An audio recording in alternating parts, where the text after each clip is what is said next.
Hello everyone, it's Shane Kanto, your Wasteland reviewer, and I'm here to review Vortex, which is a new film from Gaspar Noe, which I'm not positive I've ever recovered from watching one of his previous films, Climax, which is probably one of the most unrelenting, uncomfortable cinematic experiences I think I've ever experienced, and I watched that in a theater, and my God, I felt exhausted when I left. And he is very well known for challenging his audiences with really uncomfortable matters. I know, taking on like full-blown graphic rape sequence and Irreversible. You have this new film, Vortex, focusing on dementia.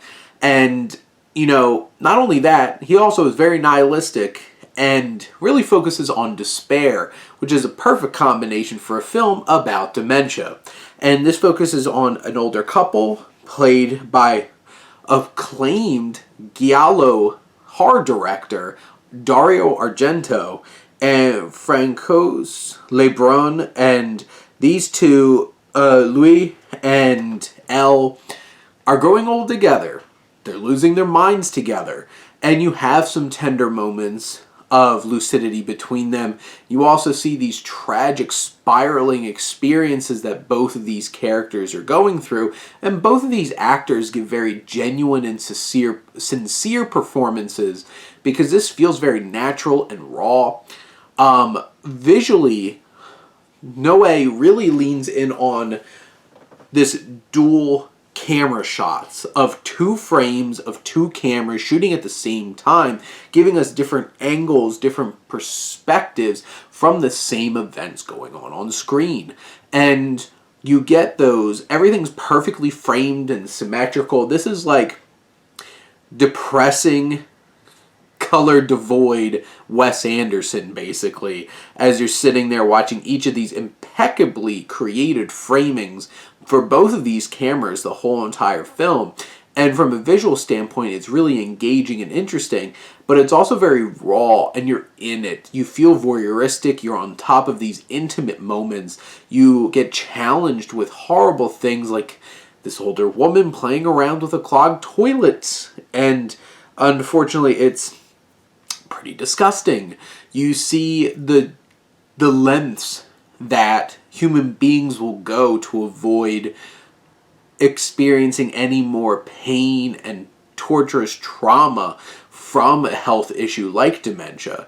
This film pulls no punches. Don't expect Noe to pull any punches, because he certainly does not, and it takes you to some dark, despairing places and fills this film with this nihilistic sense of depressing atmosphere as we race toward, well, not really racing, because this really takes its time, all 2 hours and 20 minutes of this film.